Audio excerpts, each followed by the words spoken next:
Good evening, everybody. I'd like to call this meeting of the Hancock County Board of Commissioners and Council to order. Today is July 29th, 2025, and the time is 5 p.m. This meeting is being recorded and streamed for public viewing. By participating, you acknowledge that your image, voice, and comments may be captured and made publicly available.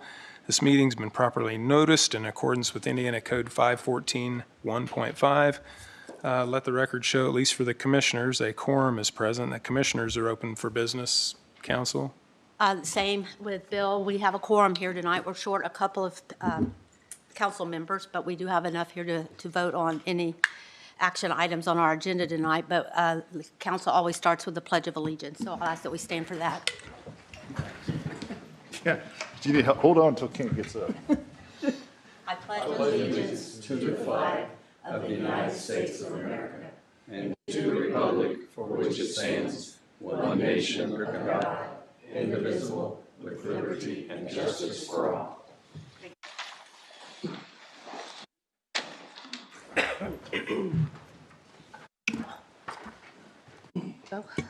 Go ahead and go. Our first item for the council on the agenda is the local income tax that Scott Binky is listed as having remarks or comments about that. I can do that. So we have finalized the local income tax ordinance. I submitted that to Mr. Garitas and Mr. Joyce. And what they're going to do, along with the notice of taxpayer hearing, which we will have, they submit that to the DLGF to make sure they're good with it. So that's imminent. That will happen, and if they're good with it, then we will proceed with having the hearing and then the ultimate passage. So it's done. I've got that in final order this last week. So it's ready to go. So we just have to make sure the DLGF is good with it. As I understand, they've rejected a fair number of them for various reasons. Some of them might be rather technical. So, but I'm assured by Greg that I think we've covered some of the blunders that were made by other counties. We're not making the same mistake. So hopefully they'll pass on it, and then we'll get that set before you, for you to review and decide on. Okay, so there's no action to be taken tonight on the lit. Just, it has to go through the DLG. Yeah, and it has to have a public hearing before we would get to any voting on that. And I've already sent out the initial letter saying that there may be a change to all of our municipalities, libraries, and schools. Okay. Thank you, Deborah. Okay. So is there any questions regarding lit from anyone before we go on to the next item? No? Okay, it looks like then Wait, I think Mary, you did. Oh, I'm sorry. You got to yell. So you're talking about that you've already put together a plan, and we've gotten a letter from the office that there's possible impact to our lit. As we're trying to plan our budget for 2026, can we get an insight? I understand DLGF has to approve, but are we looking at what type of an impact are we potentially looking at for our budgets? Well, I was absent the day they put this together. I was not here for the meeting, but from what I understand, there were 5 basis points being considered to be taken from the public library system, and then 3 points going to, I'd have to look it up. 911. Points for E911 is 2 points, and 3 for economic development. and 3 for public safety. So it doesn't affect. So it's not shifting anything away from you right now. It's all within what we do. It's the library. The library will be the ones that will have the most hit if we continue doing what we're talking about doing, but we've not held the public hearing yet, so I feel like we're still open for discussion. Okay, I mean, just from our perspective, I can't speak on the behalf of the other fire chiefs, but from my perspective, I just want to be ahead of the game if we're looking at Sure. an impact. If it's a positive impact, great, would love to celebrate that. If it's a negative impact, then being able to brace for that with some of the other impacts that we're facing from Senate Bill 1. Right, it's going to affect a lot of agencies, so we need to be careful on how we go about this and make sure all the players are here and have a voice and are able to say what their impact may be, so we can give that consideration. Yeah, the library has its own lit, or has its own income tax. We're the only ones in the world with that. But it's actually diverting some income from that to the others. Okay. So. But it's it not has a- nothing. Yeah, to do it's not a with you right negative on now. any of the others. Yeah. Like I said, we received the letter. It was very ambiguous. We wanted to make sure that we can get involved in those conversations just so that we have the most awareness as we're trying to plan for our budgets for Sure. 26. I get Thank you. that. Yep. John? Was the 911 lit going up 2 or 3 points? Well, if it passes, 2. Two Okay, is what's in there right now. so just so everybody is clear, we will still be upside down because the 911 surcharge is not moving. So we will still be upside down at 2 points. Duly noted. So, okay. And You're always upside down, I John. know. Yeah, this is such a first step with what we're talking about, that there'll be a lot of time, I hope, to discuss this further. No one else? Anyone from the? Nope. All right, it looks like then the next item that is a council item is the Walmart abatement.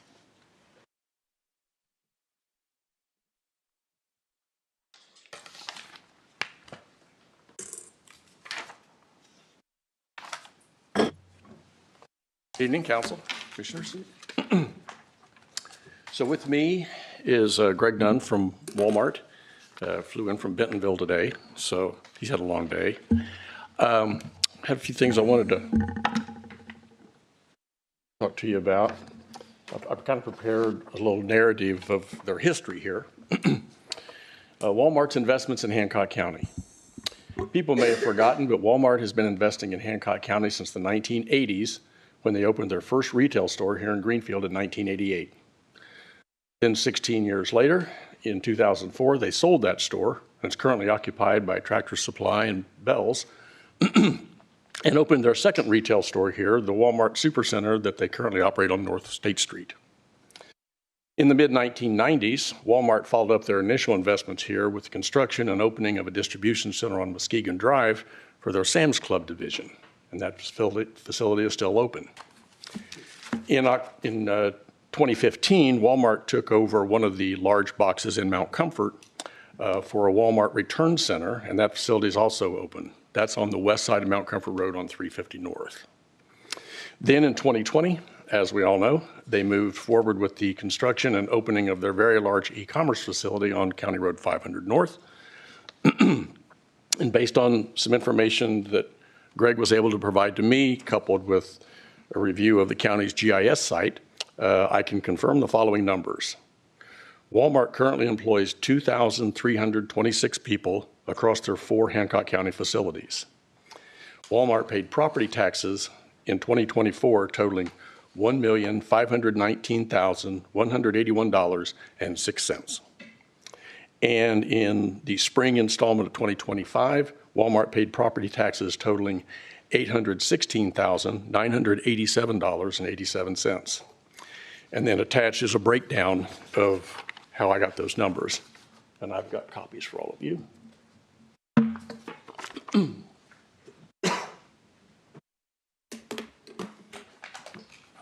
Thank you. All right. Thank you. Thanks, Randy.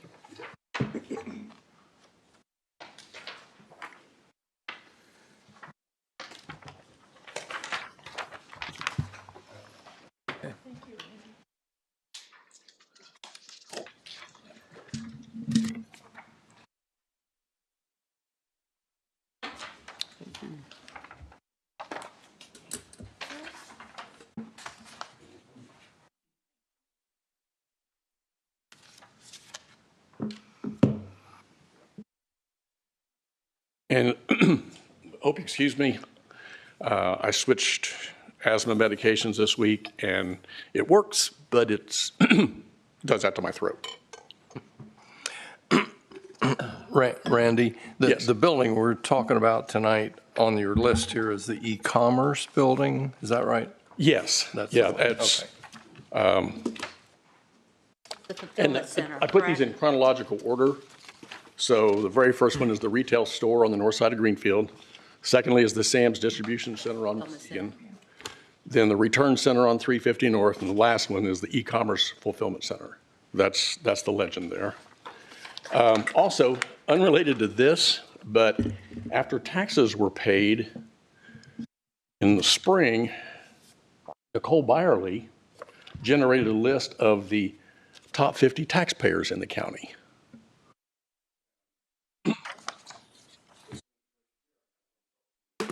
Thanks.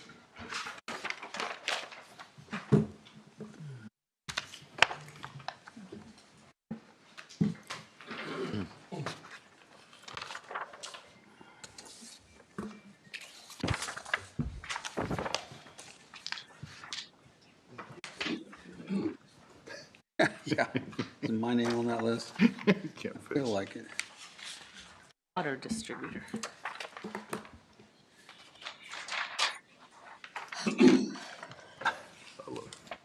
So to draw your attention, of the 50 top taxpayers, 24 pay 25, Walmart is number 8 on that list.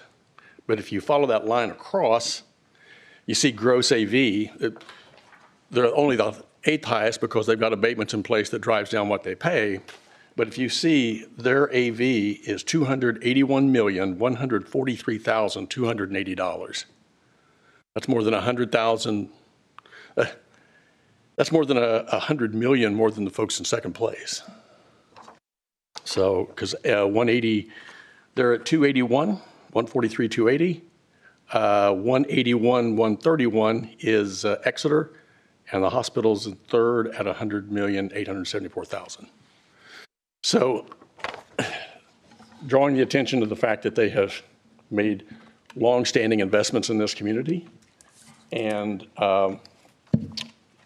even though we got real property and personal property tax abatement for the fulfillment center in 2020, the reason they're back is, you may remember when they opened that facility, it wasn't completely filled with equipment because during the course of construction, they'd had a building burned down in Plainfield, and there were concerns of would they move those jobs here or do something else. So they just sort of white boxed the west end of the building. Well, they did other things with Plainfield, and so Mr. Nunn called me in March of this year and told me that this fulfillment center has been very successful. It's sort of blown through their projections, and they thought that they could recognize even more efficiencies if they finish outfitting it with robotics. So they had about 400 and some million when they opened, and so now they've spec'd out another 440 million in robotics to go in there. And so that's what's here for round 2 on the Walmart Fulfillment Center. Is there anything you'd like to say? Yeah. Thank you, Randy. Thank you to the county for inviting me to come in and talk about this project and this request. Here to tease out some positive news. It's just a tease right now, but hopefully I'll be back in the upcoming months. Walmart is exploring another existing building in Hancock County for a second supply chain location. I mean, that's just a testament to how pleased we are with not only just the county, the treatment of the county, also the workforce that the county produces. So we're going to continue to grow in the county. So please keep that in mind as you're considering this request. Thank you. You know how many of your employees actually live in our county? No, Randy asked me that question, and I didn't have a chance to speak with my HR manager. I could get that number for you. I can tell you that back last year, I talked to Bridget at Tourism, and she could do the geofencing I had her do the fulfillment center in Mount Comfort. And the vast majority of those folks had 46140 zip codes. So the second was, admittedly, second and third was 462s, which have been the far east side of Indianapolis. But I certainly think the facilities here in Greenfield, they're either Hancock County residents or maybe coming from Henry or Madison, but they're not coming from Marion County. You wouldn't drive past everything in Hancock or Western Hancock County to get to Greenfield typically. So I don't know, I can't give you those numbers, but eyeballing what we did know. I think we'd really like to have those numbers. You know, and even when you get with your HR, see what their turnover Commerce Center.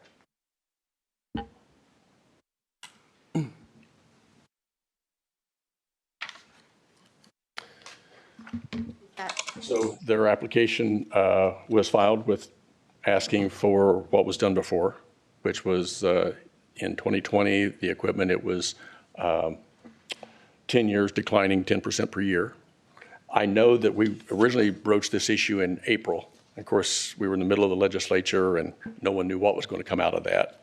I also know that after that, because I got a copy of it, I know that you guys had FSG do an analysis for you. And so those numbers there, I think did you guys distribute those again today? Mm-hmm. Okay.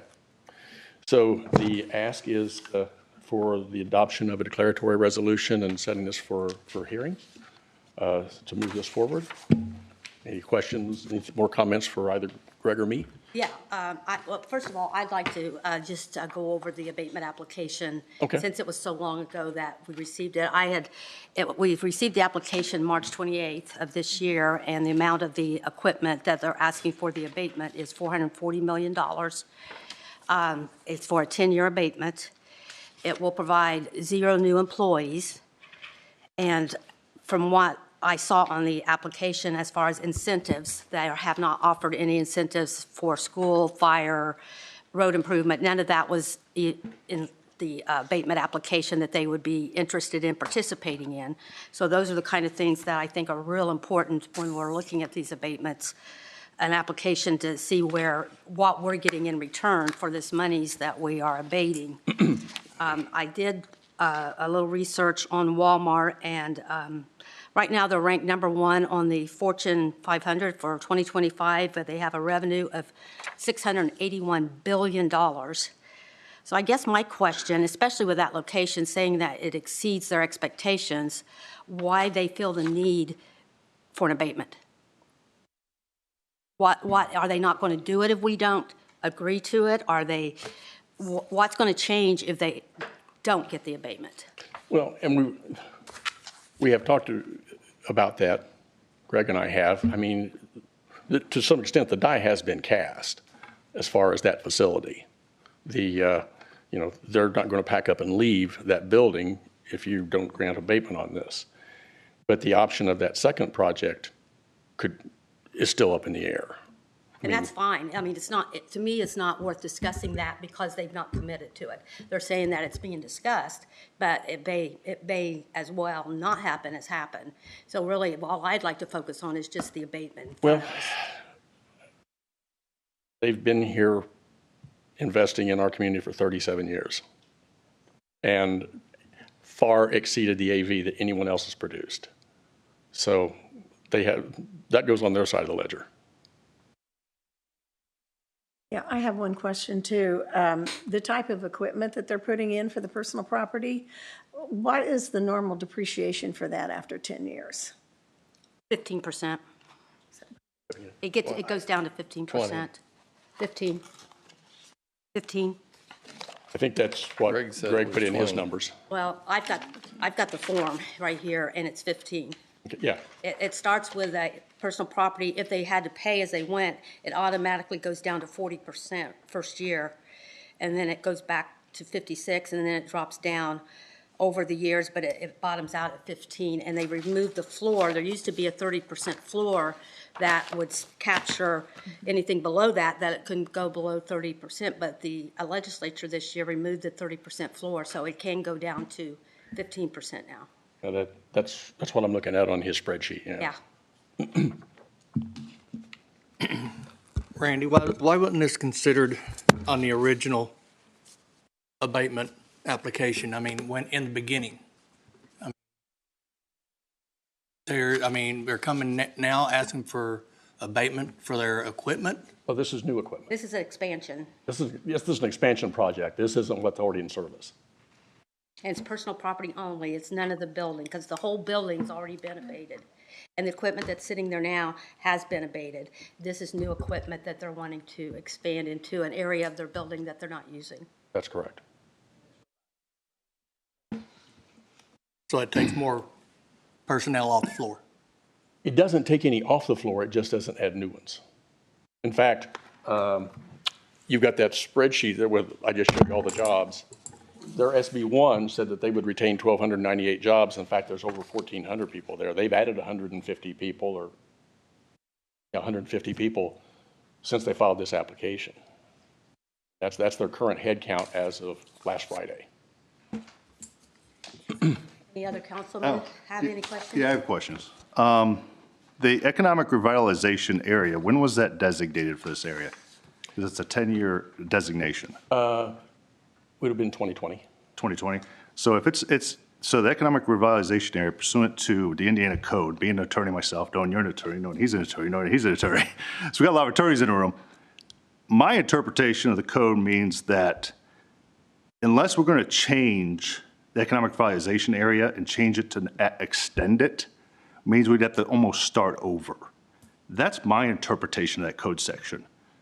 Okay, so my thought was that this really would be then a question between 0 and 5 years for an abatement, because that's when the economic revitalization area ends, and then they would come again before us in 2030, the 10-year period, and say, we'd like to extend the economic revitalization area. That's my interpretation of it. There's multiple attorneys in the room. They might have a different, including yourself, interpretation of that statute. Well, I think I'm probably like you. None of us have ever encountered this scenario before. But that's also why in the declaratory resolution, I asked that it basically be declared again to start a new 10-year clock. Well, wouldn't that start the clock again on the first part then? The part that's already been, you designated back in 2020. I don't know the answer to that question. I know that, but my interpretation is that you couldn't do that. You would have to essentially start the clock over. And so it would be a 10-year period from 2025, and it would get kind of messy, I think. And I don't think there's any case law on this that's been challenged, because you're right, it's probably never been done in this format. An issue of first impression. Correct. Yeah. We're not writing those appeals. Is there anyone from the gallery that has a comment or a question that they would like to add?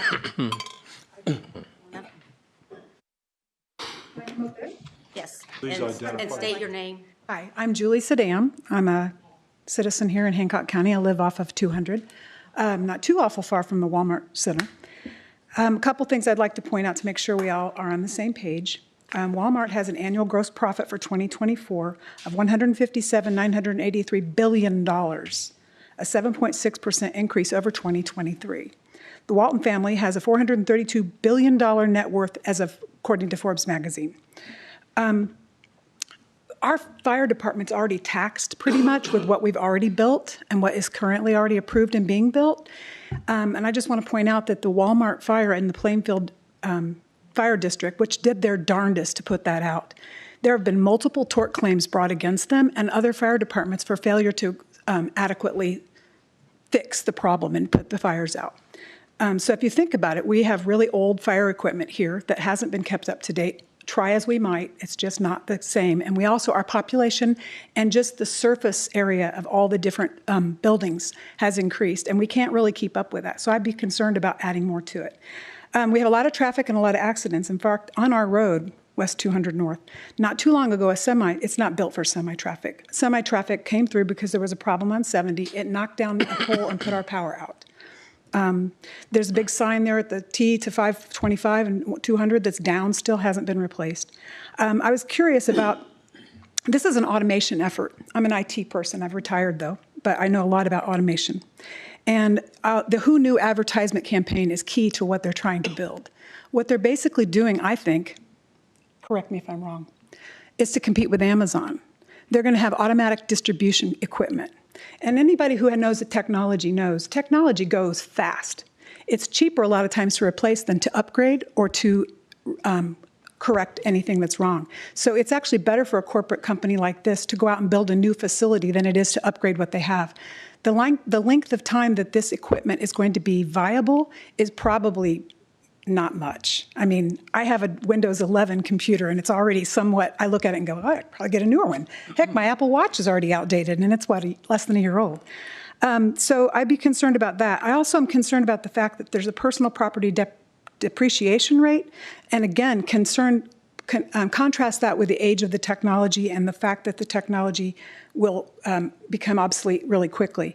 I think that their abatement will last longer than the technology itself will. And if they don't promise us to make an investment in upgrading and keeping it up to date, we will be giving them a tax break on equipment they will not be using, as long as we give them the abatement. I myself have had to fight off my property tax going up. My house was built in 1890. My barn was built in 1890. I live on a farm. I can't move easily. And so I look around and I think, well, why should I continue to subsidize the cost of doing business for this major, huge corporation? Why should any of us? So I want to point that out. And of course, I already mentioned the fire in Plainfield and the fact that Walmart has sued all the townships that service that place.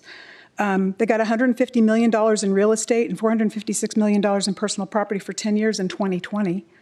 And their tax abatement rate, which I think someone else has already mentioned, was over $123 million already.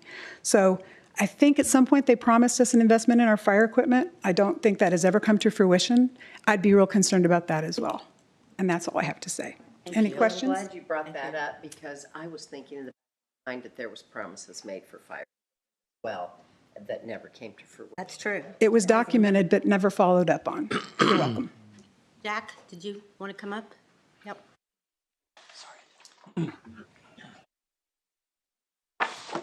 Good late afternoon, evening, everyone. Thank you so much. I'm Jack Parker, Superintendent of Mount Vernon Community School Corporation.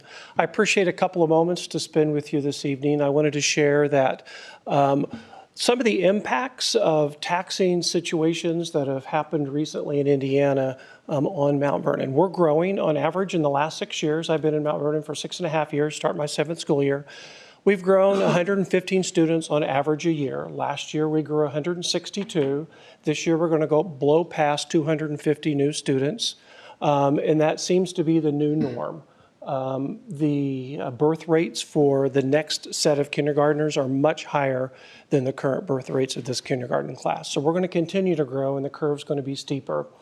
Senate Enrolled Act 1 has significantly impacted our operations fund to the point of we're going to be losing dollars, not only from tax revenues, real dollars, but also from the loss of lit. Lit in itself, for Mount Vernon, we collect about $1 million a year as revenues for our operations fund. So I just wanted to share a couple of other things. An abatement of this size could mean millions of dollars, certainly less than 5 likely, but that's still a lot of money for us each and every year. Right now, personal property taxes, we are able to collect some of the tax from that. There is a sunset for that. That was part of Senate Enrolled Act 1. We're trying to understand exactly when that sunset or phases out. But I will tell you, one of the only bits of revenue we do get from a TIF is our little small 17-cent referendum. And we're very grateful for that. But even that little referendum, this amount of dollars would mean $171,000 lost a year, not to account the fact that it would increase property tax losses. So I just wanted to share how some of these things that you're discussing and working on may impact Mount Vernon schools. I'm happy to speak with you with more details. Happy to bring our CFO back and provide any details that you would like in the future. And thank you. Thank you, Doc, I got a question, Dr. Parker. Sir. Did you calculate how much the school would get on tax abatement if they did the project? If they did the project, if they do nothing, you get nothing. We get $5 million a year. If they do it. Yeah, but we haven't calculated the phase out part of that. So at some point we would get $5 million a year. So what you're saying, you don't want the $5 million a year? Pardon me? You don't want the $5 million a year? We want the $5 million. We want every penny we can get because we're making cuts. I understand. The question for me is, if we tell them no abatement, if they don't do it, then nobody gets anything. So, and you don't lose anything if they don't do anything. Okay, I know you're assuming they're going to do it no matter what. Isn't the construction already underway? Started installation of equipment. No, I know. That's the risk you take. That's the risk. That's why you ask, in projects, you ask for abatement. And if you're not granted abatement, we've never had a project that we denied abatement that they went ahead with the project yet. Okay? That's a fact, not an opinion. Sure. We turn down people all the time for abatement and they don't come back or they don't go. But I understand. There's $5 million for the school if they do it. Correct. So that's on a zero abatement schedule, right? So on a 3-year abatement schedule, it'd be less than 5 million. On a 5-year, it'd be No, less than. this caps out our calculations in its initial, just really rough, 5 million in 1 year. But, well, I won't go into that. Yeah, okay. Yep. All right. Thank you, Jack. Was there another gentleman back there that had a comment? Yes. Very much. My name is Paul Overhauser. I'm just a citizen concerned about what's going on here in Hancock County. To give context to Walmart's most recent request, I got a little bit curious about the size of the abatements that it is getting as a result of the 2 abatements it was granted for real estate and personal property back in 2020. I went back and looked at the resolutions that you all passed, and they did not actually have a dollar amount for the abatement. The way that they were worded is it just said, we'll grant you a certain percent each year for what it is.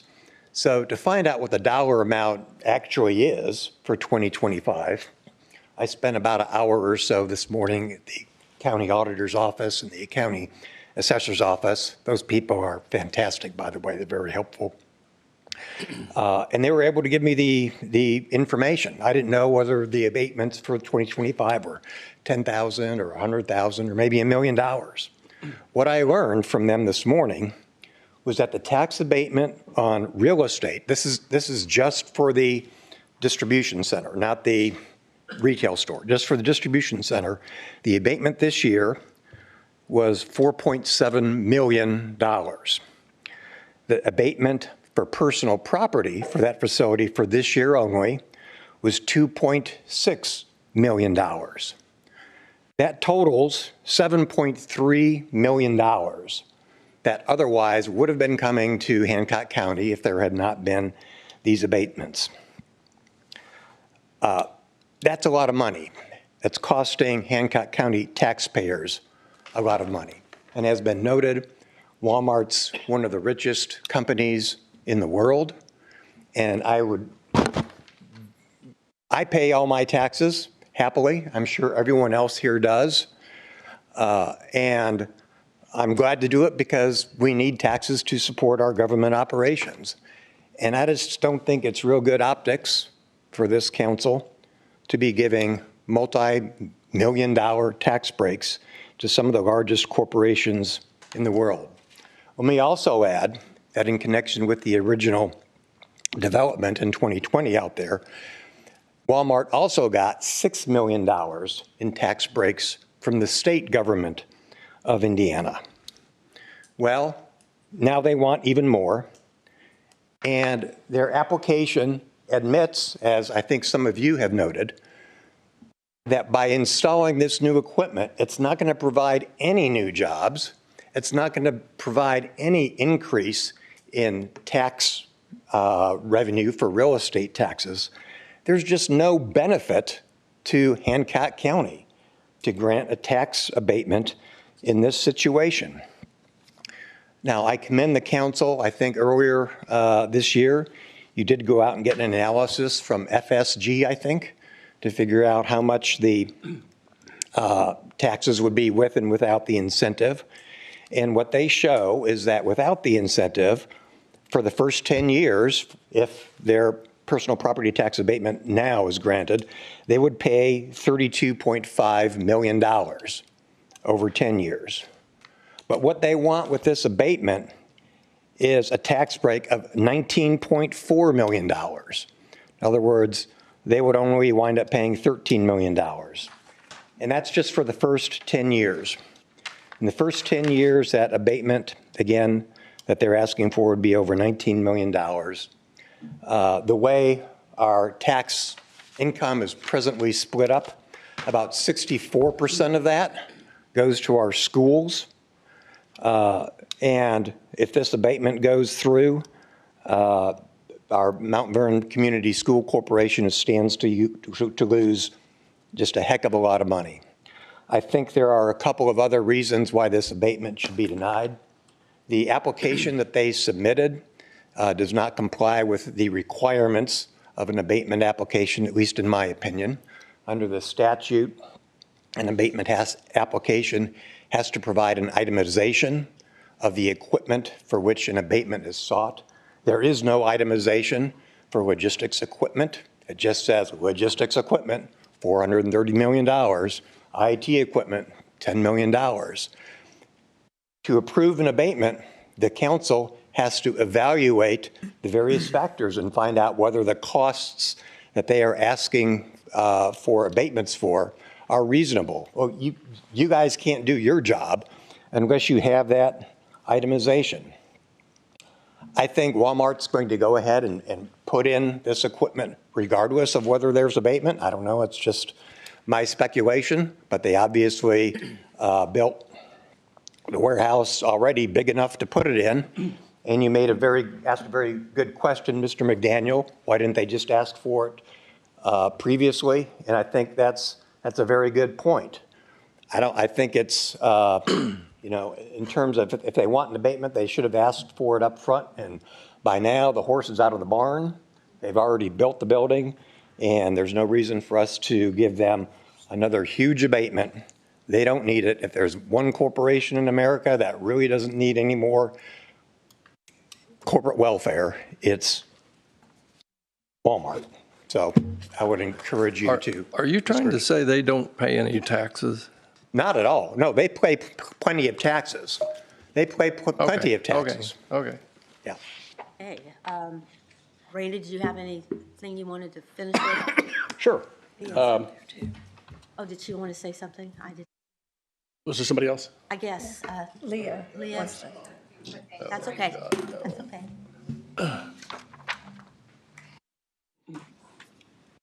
I'm going to try not to repeat too much or say anything incorrect, but you know I will. I am echoing, though, that this is a billion-dollar corporation, and I'm glad they're happy here and doing well in Hancock County and very happy. But if they want closet space, I think they can pay for it. Just as this gentleman just said, they don't even need anything from us. They just go ahead and do it. There was some talk back in April about the 3-year, 5-year, 7-year, 10-year abatements that this was bringing up, and it was kind of a strange discussion.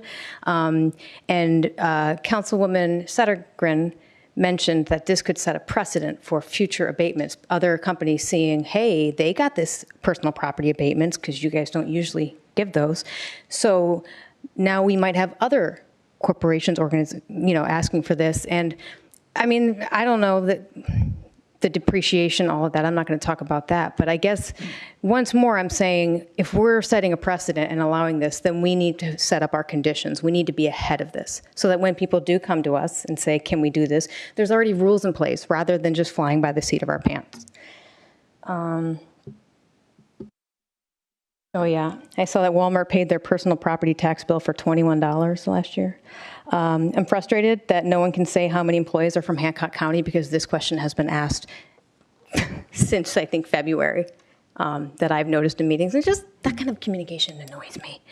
And it's said that there will be no employees, but it's also said that there's going to be a lot of product there. And if there's a lot of product there, they're going to need to move that product and bring that product in. So there's going to be more trucks in an already congested area. And here's where I'm concerned about the Walmart's unwritten promises made to Buck Creek, as they mentioned already. It doesn't signal a healthy relationship with the county. Yes, I'm glad they're here. Well, I'm not, but they're glad they're here. But I don't feel like they're not giving us answers. They're making promises that aren't written down. They're not being good neighbors.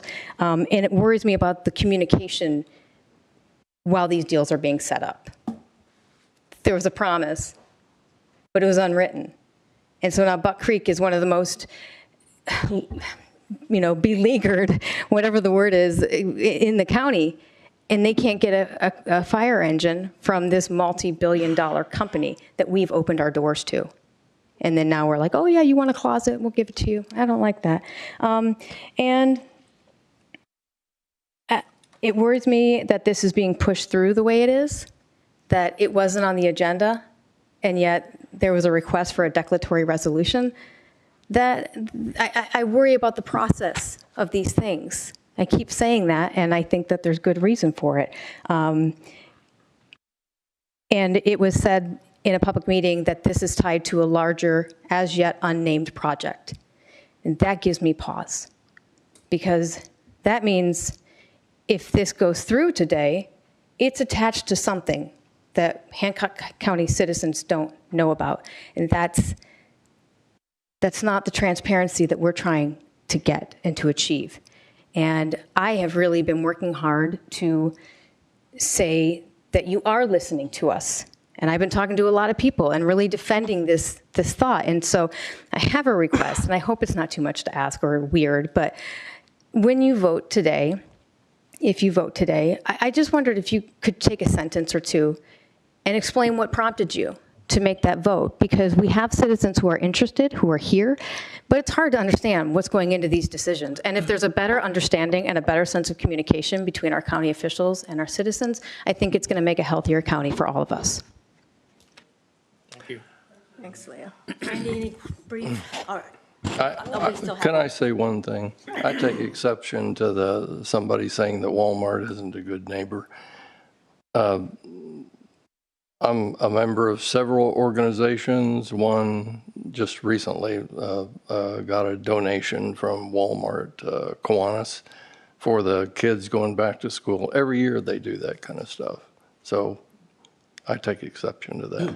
And they do pay $100,000 a year for, in the 5% dealie, that comes from their tax abatement savings for HEDC.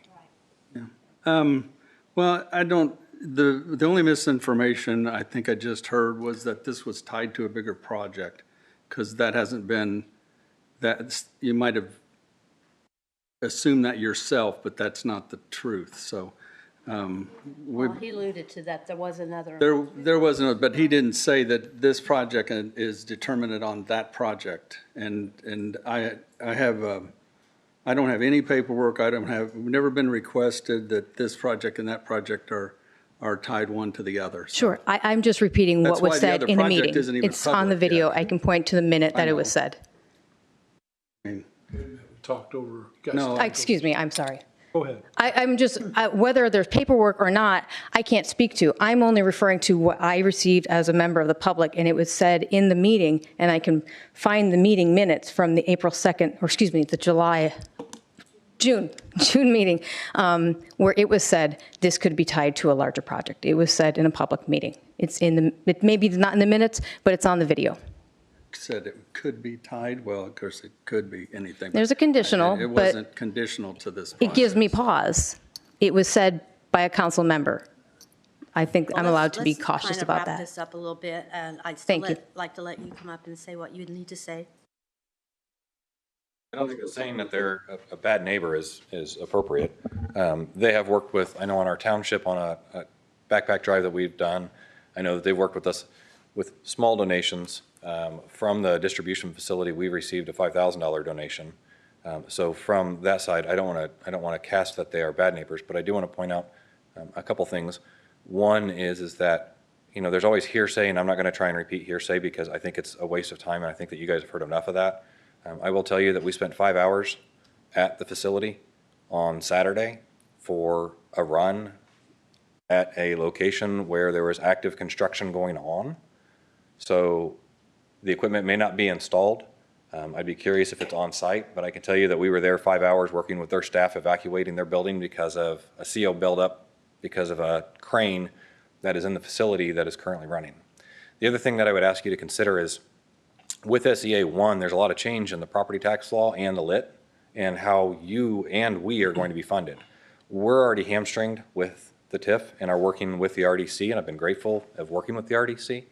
On our finances, but as SEA starts rolling in and your property taxes and lit start to become a big portion of where the budget's going to come from, abating this business property tax is going to hinder and hamstring that as well. So as you're projecting that out, I would just encourage taking a look into that as well. Thank you. I have something to add. We've been talking about that. Everybody's been talking about Hancock being the fastest growing county there is in the state. And people are going to come anyway. We've got the only land left. So our residents have got the only land left. So where are they going to go? Hey, Randy, do you have a closing comment, or are we? Yeah, a couple. So I mean, I appreciate the comment about, and I remember I was here when the council member said that you'd be careful about, precedents and setting precedents. Well, I would remind you that that precedent's already been set. We stood here in 2020 and they asked for 10-year tax abatement on $456 million of robotics, and they got the 10-year tax abatement, 10% declining each year. They're asking that they be treated today like they were then. That is the consistent message. It was an exception for this council because the number was so big.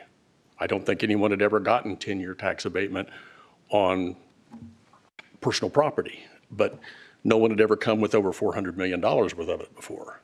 So that, what's past is prologue. Secondly, I mean, is it important the jobs are going to Hancock County citizens? Well, of course. But how many employers in this county know where their employees live? Don't single this one out as an outlier. They're doing business like everyone else does. People come and people go. A curiosity question more than anything. Well, it's not curiosity.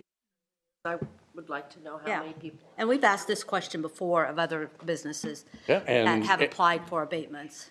And in a typical situation, you get about half from your local areas and half that come from other places. I mean, I grew up in a factory town. A lot of people in Newcastle, and a lot of people were from other towns. They came there to work at Chrysler.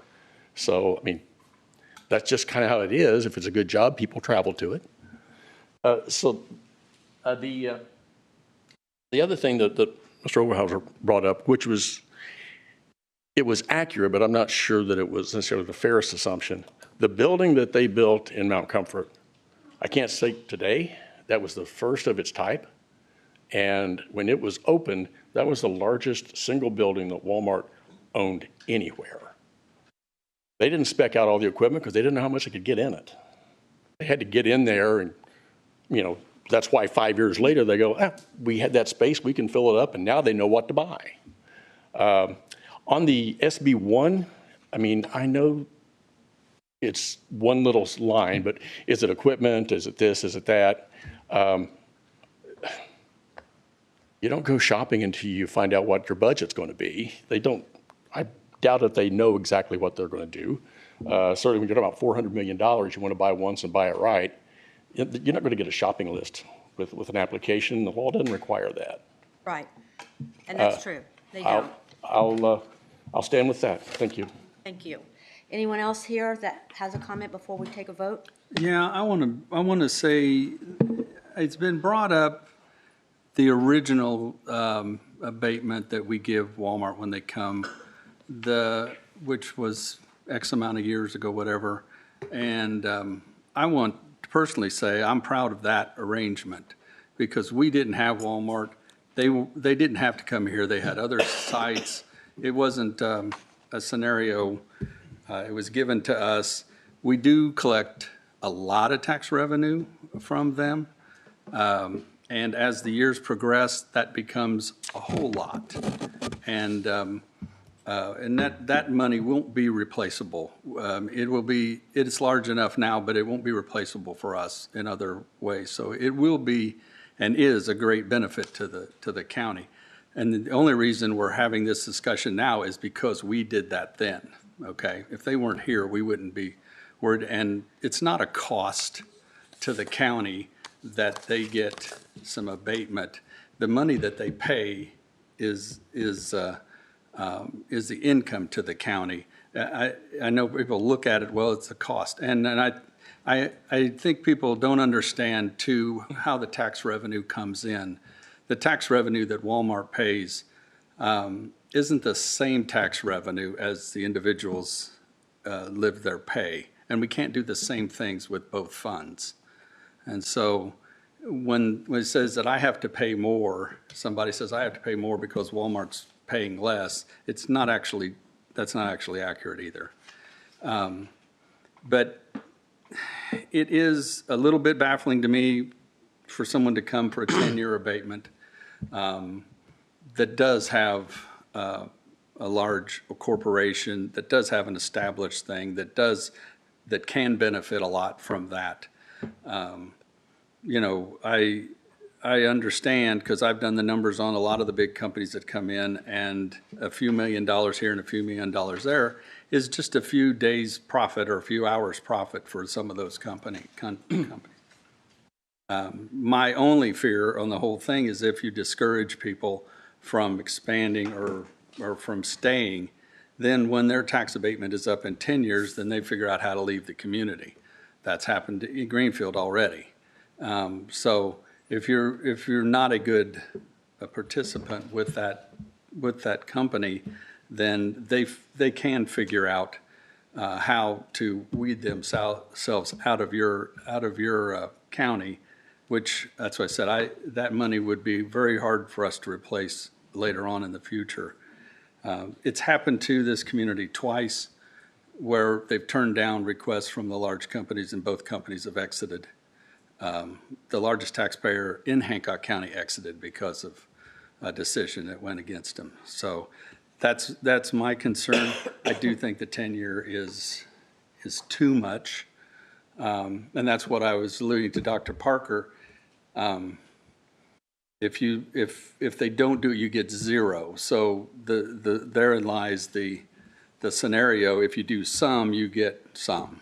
And so now you see the dilemma. Okay, well, let's prepare to take a vote. What we'll be voting on is a 10-year personal property tax abatement. Well, for I'll Walmart's. move. Let me finish my comments first, Jim. We're going to have a vote on a 10-year tax abatement for $440 million for Walmart's fulfillment distribution center. So I'd like to do a roll call. Deb, if you'll take roll. And I just want to be clear, this is a council roll call? It'll be a council roll call, and Jim, you can go ahead now.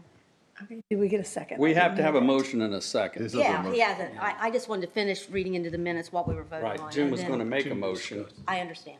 Right. But I don't think it was that. Sorry, make a motion.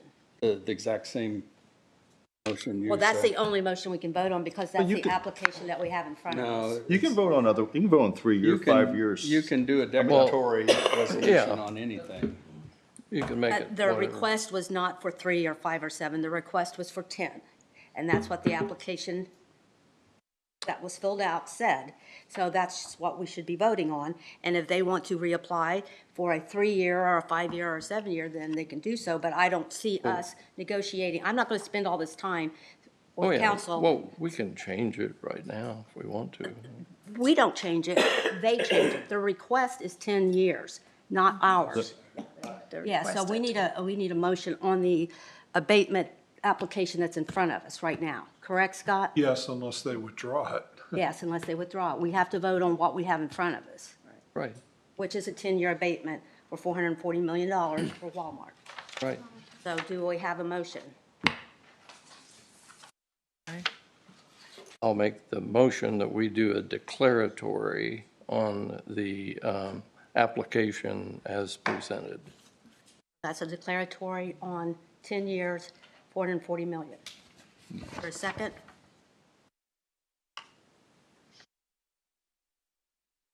I'm going to say the motion dies for lack of a second. I'll make another motion and a declaratory as presented, except the personal property abatement would be for 5 years. Now, why are you shaking your head? Well, because that's not That's, something that. yeah, they haven't even, they didn't ask for that, So Jim. it's- I don't think that So would, I mean, they they have want to to come come back. back and. Yes. Yeah, they have to They have to submit come an back. application. Well, I've done it at as an attorney, I've done it somewhere else where I came open, I before. think.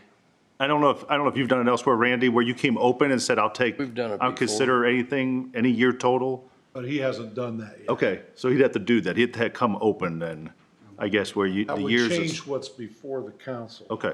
Yeah, We haven't done that yet, so. yeah. I think we're done, unless somebody thinks differently. I think we need to, yeah. And then you Let's- can Unless regroup. you submit Yeah, the something else motion different. dies with the lack of a second, and if you want to talk to your client and, Already have, that's why I'm sitting up here. okay. Okay. What would you like to say, Randy? They would like to orally amend their application to amend it to a 5-year schedule. 186, the standard 180, 60, 40, 20, It would, well, or that'd be up to. equal declining. Okay. Yeah, To be 20% per year. yeah, it's 20, 40, 60, 80, 100 on a 5-year schedule. Right. So Jim has a motion? Okay, Jim made a motion to approve the abatement as a 5-year abatement for Can I ask- $440 million.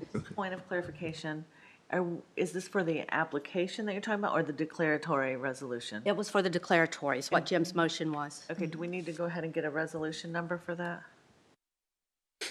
Well, we haven't approved it yet. So if the 5-year doesn't go through, then are you going to verbally amend the thing for a 3-year? Nope. Okay, we have a motion. Is there a second? Before we do that, I know this is an oral amendment. It would be helpful to have it. It will be. Amended and restated. You know how we do this. Is there a second?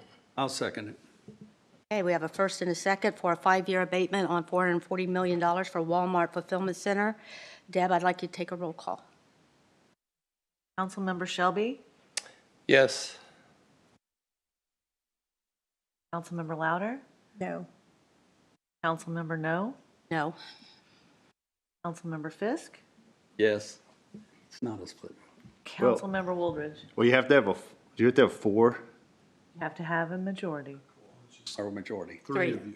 Okay. Well, I'm between 0 and 3 years, so this is a no on 5 years. Okay, the motion did not carry. I think we're done. Thank you. Thank you. Okay, Lance, amplify. Good evening. Good evening. I think it's officially evening now. Well, it's not dark yet, but that doesn't mean anything. Night. That'll make it night. It'll be late. Thank you guys for allowing me to come back and provide another update on the project for Amplify Hancock. Yeah, there. It's up. The last update I did was in mid-June, and that was, I believe, just for the commissioners. So it has been a few weeks here. It's great to provide a little bit more information. In this image, you can see that we have begun the right-of-way work. That would be the acceleration and deceleration lanes on 200 West, and also the work has begun north as well. We've got water lines are completely installed. The gas lines and gas meters are installed. The deep sanitary main, which is super deep, that was a really large milestone to get knocked out. That is all done 100%. Duke has relocated their power poles. Now that sanitary main, which was important to get done first, they've got that done, and so power is in process there. Our storm outfall installation is imminent. We had some challenges, if you'll recall, earlier in the year with regard to our outfall, and we've worked through a lot of different options and solutions, and we think we finally got that moving. And I put on here that it's imminent. It's actually in process. You just don't see the construction happening because it's in submittals right now.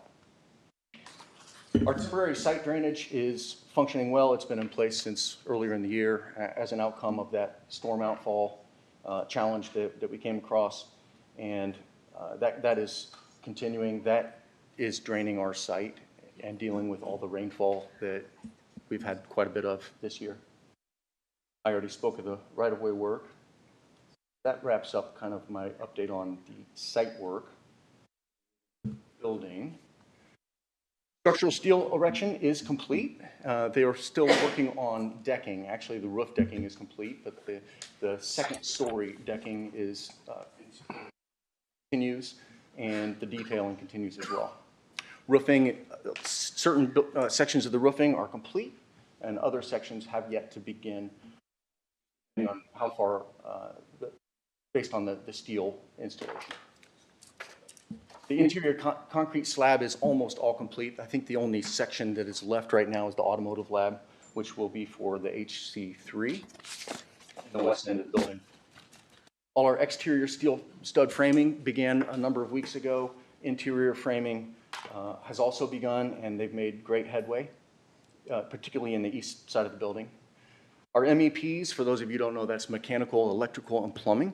So our MEPs, the overhead and the rough end within the walls are continuing. That would be electrical conduit, ductwork, and particularly sprinkler pipe right now.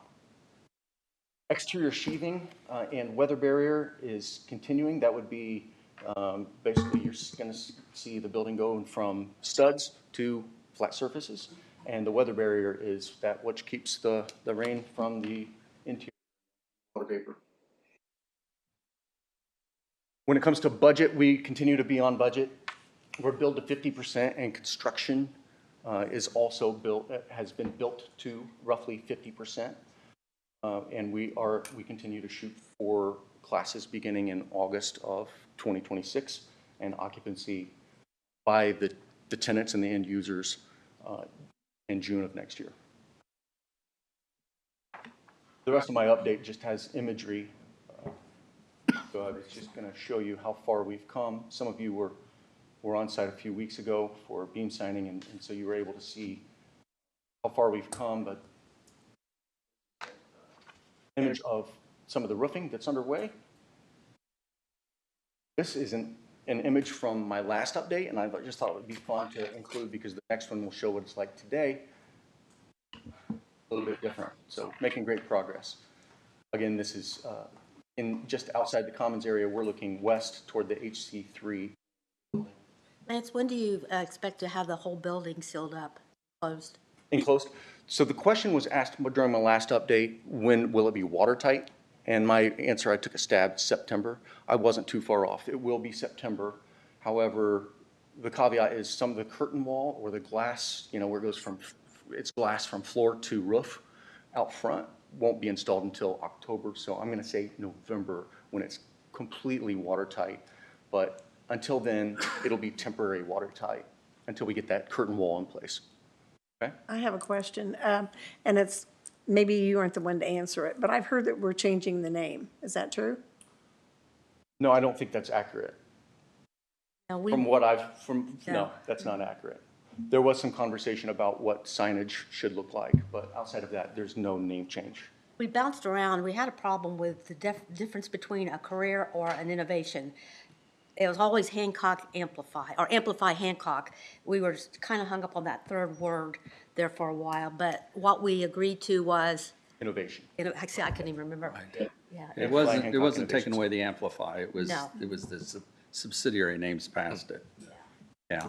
So what was when I saw from HEDC on their, I don't know if it was their podcast or their website or whatever, they were calling it, I think, HC3.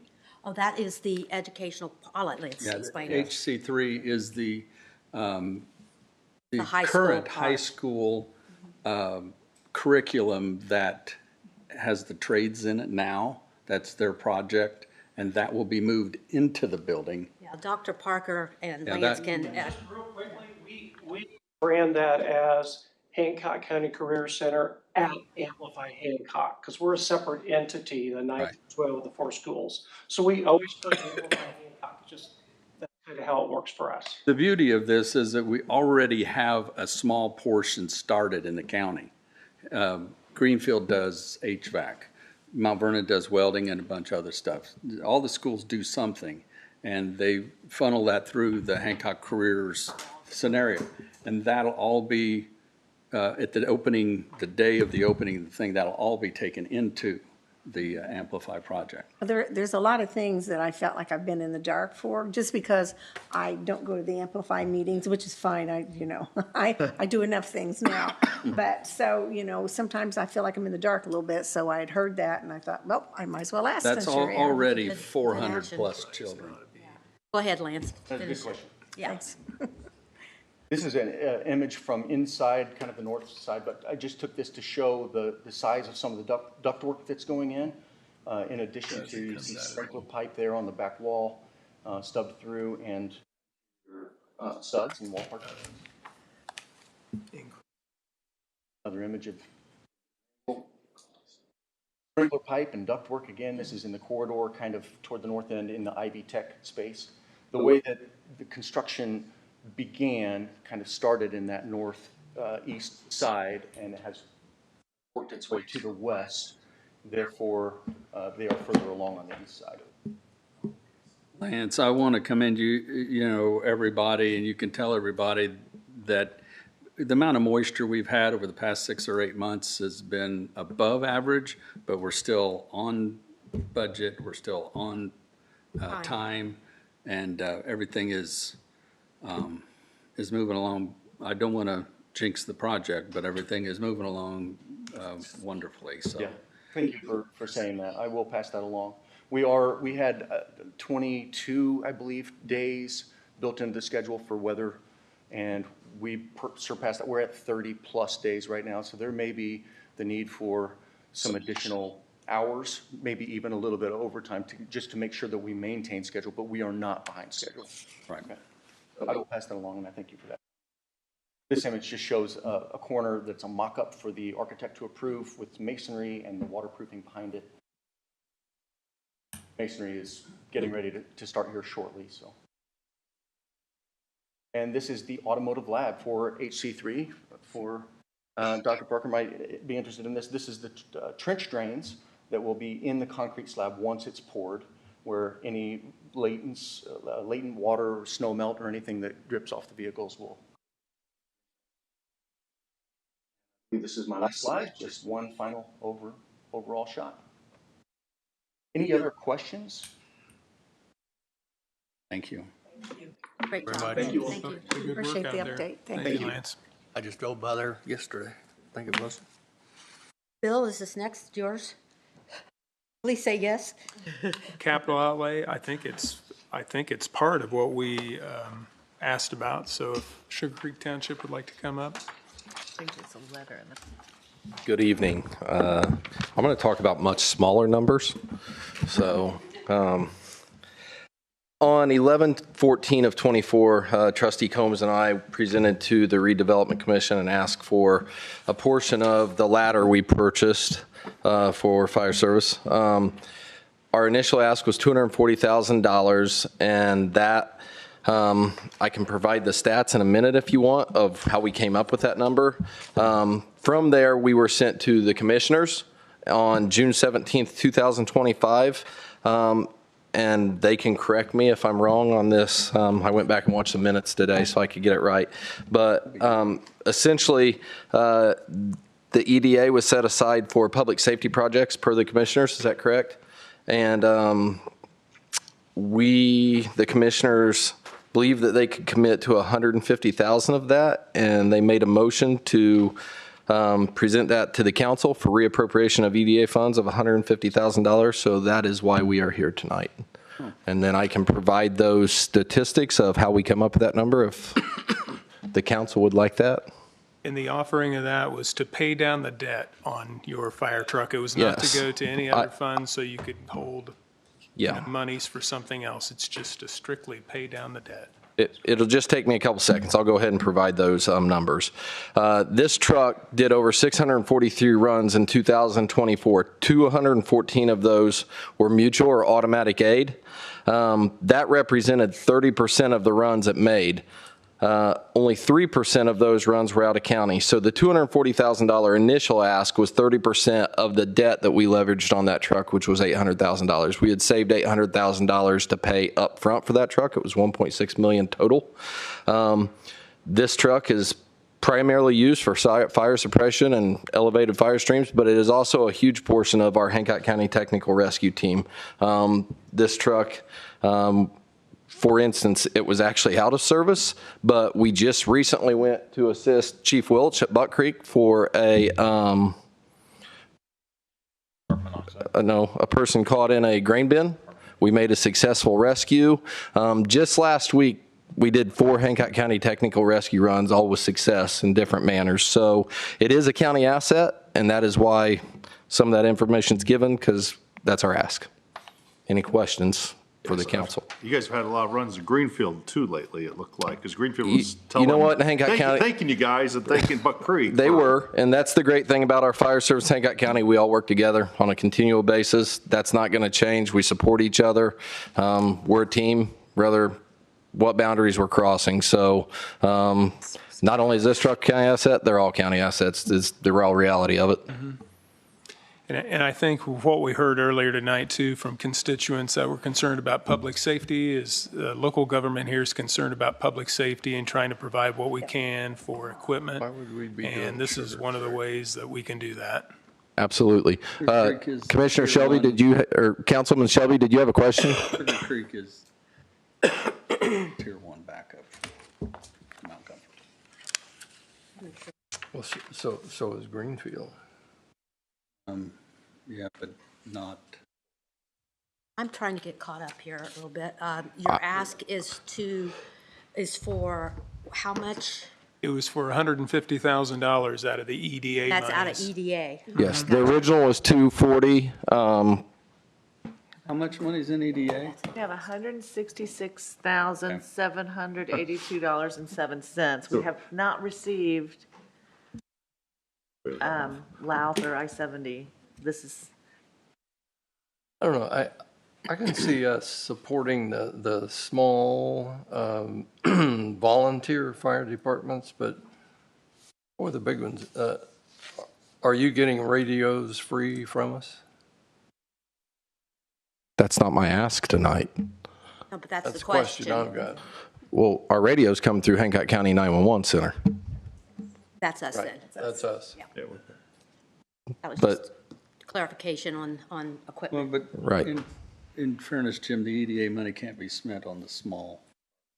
Not unless they're running the, yeah, and they're not. We've ran it through dozens of times trying to get Green Township. And the small fire departments, let's say, for instance, the ones I represent, Blue River and Brandywine, they don't have fire departments. They contract everything out. And the EDA money can't, those small Yeah, we departments tried to help Green aren't Township. aren't considered in the line. And they contract out from Buck Creek. either Vernon Township, Buck Creek Township, or Sugar Creek, or Greenfield. So those are the places the dollars When would the go right EDAs now. were originally drawn up, were there not designations to where they wanted to see, the commissioners wanted to see that money go? I think public safety, Infrastructure, public it's safety. infrastructure, public safety, it didn't say. In here, and everybody else. There's no money in not if there's no money in the EDA, but it's the commissioners control that money. Yeah, that's I mean, not it's- us. And that's them requesting us to fund they want to give them $150,000 out of their EDA money. And then, so we have to appropriate that money for them out of that. But I'm just stating fact that I think in agreements, it says that the commissioners control Yes. And Mr. Shelby, I misunderstood your question about radios. I apologize about that. In the grand scheme of things. I said I misunderstood your question about radios. I apologize about that. We're doing what we can with all funds, whether it be TIF funds, PSAP funds from the council, EDA funds, to support public safety, because we recognize there's a need there. And we support our sheriff as well with cars and other items. So this is just a part of that, trying to take care of your public safety folks. And this truck doesn't respond just in Sugar Creek Township. I want to make that very clear. This truck's been to Charlottesville, it's been to Wilkson, it's been to Shirley. Not a lot. It comes to Greenfield a lot. I would say us and Buck Creek assist each other equally. These trucks don't just have boundaries. There's not a line that these trucks don't go across. No, I think council really doesn't have anything to say in this other than do the appropriation after you make the recommendation. That's right. We made a recommendation at our meeting. Is that enough? Do we need Scott to make another recommendation that the $150,000 be appropriated by the council to the Sugar Creek Well, Township? you did it. We but did I that think in you're we did that in a reiterating it meeting. tonight. You're just reiterating that, yeah. So we need a motion to approve the appropriation of $150,000 at the request of the commissioners for the Sugar Creek Township Fire Department expense. Or their apparatus. It's Apparatus. specific to pay down the debt on an apparatus. So, Coming from EDA money? Coming from EDA money. EDA. yes. We haven't, We would the amount that's in there, we don't advertise, even have and then a we'll have to have the tag public hearing for for the it. additional. Yeah, I So mean, we right have a now- line item, but we don't have a. Okay. So right Thumbs now, up to advertise. It's right now, it's- your thumbs up, It's summed up there. advertise. One last comment. Sugar Creek has not came to us recently with a lot of stuff. The last time they came that I was involved in, we turned them down for a $300,000 or $400,000 ambulance, I believe. That was far before my time. Yes. I've been the fire chief for 6 Right. years, and this is And the first ask I've asked We didn't have the for us capacity at that specifically. time. I don't know if you were still here, but that was the last time I know that we've had We did help you with. major things, so. Tactical rescue equipment, Yes, that was on behalf of the team. but it wasn't It's a like big that they amount. cannot if I use remember. EDA It was money. 30,000 or something like that. I don't know. Yeah, we did. we did We thumbs did it up. thumbs up to advertise, so There's at least we've four of us. started the motions of what needs to happen. Thank you. Okay, so, Thanks so much. all right, thank you. I'm just happy they don't try to take it out of my RDC. I am happy for you too, because I Because was, we cannot do that. Can't do that. What's next? I know. and I've not seen it on there. You're not being here. Is it Kerry Wall? What's on here next? Is that for the council? Fund 2509. I don't know. Everything council? Man, you guys got the whole thing tonight. That's crazy. That's good. Isn't that different? What's animal No, it's management? additional Count? Up here, appropriation. additional appropriation fund 2509, Carrie Wall. So we've got two. We've got a budget transfer, and we also have an additional appropriation. This should be in your packet. Let me. Sounds like highway.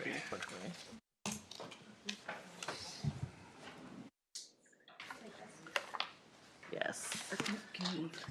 And this is from that fund's cash balance. There, it would, just, we need to get that right. Okay, so there's no one here. Unfortunately, there was a family emergency. We were requested to make that ask on her behalf. Yeah. I'm sorry, Debbie, I missed that. For the 2509, how much was it for the additional appropriation? Okay, for the first, 500. yeah, $3,500 from line 39, 100 dues and subscriptions to line 21100. We just need your approval on that budget transfer since it's different lines. And they have, so that's just a budget transfer, but then they are asking for an additional appropriation in the same amount of $3,500. So it looks like it's confusing, but it's not. It's just an additional appropriation from their cash balance in 2509. So there's two asks. It's their money. It's their money. They have cash balance. We're not having to take it from anywhere Right. else. We just need to appropriate it. Do one budget transfer and one appropriation. Well, the additional appropriation is a thumbs up, right? Thank you, yes. Advertise. Yes. Is that okay with that? Yes. The motion for the transfer maybe then.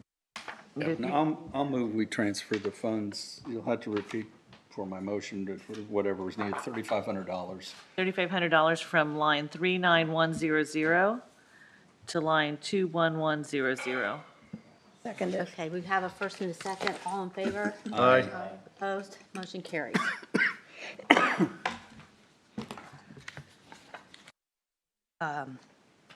Jeremy? Ma'am. That be you. We have a handout in here. I'm sorry? Yeah, there's a page. Should have. Oh, that's what that was.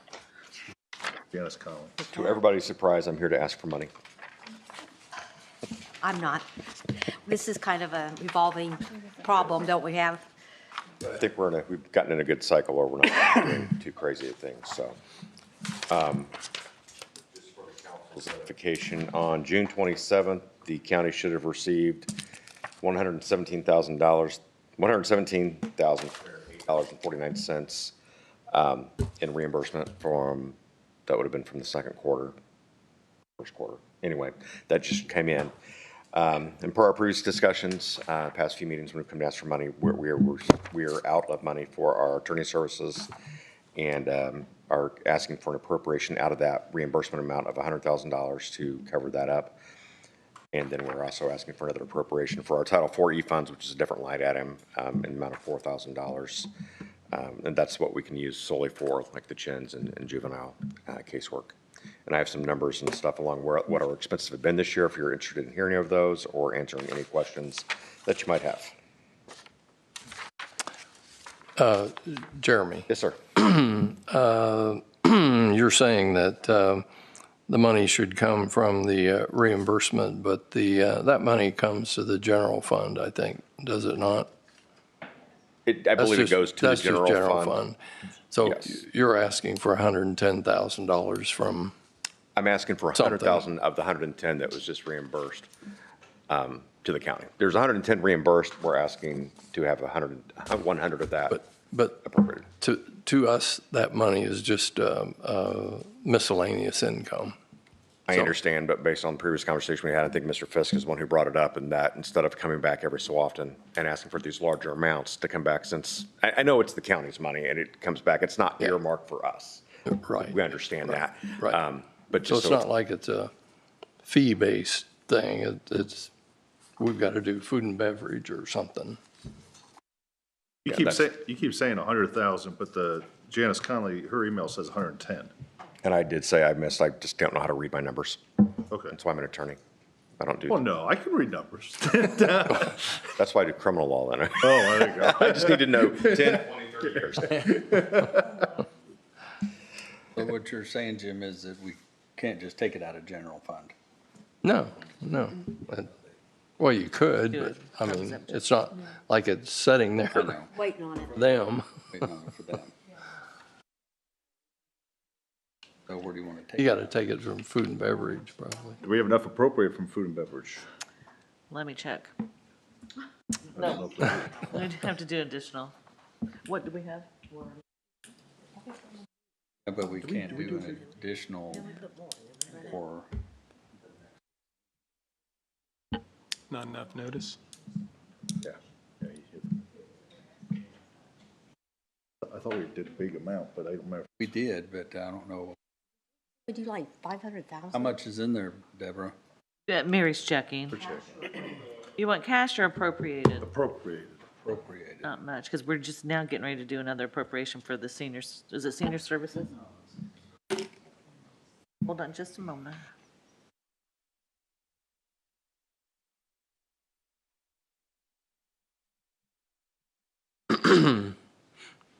Let's just do a thumbs up and advertise it.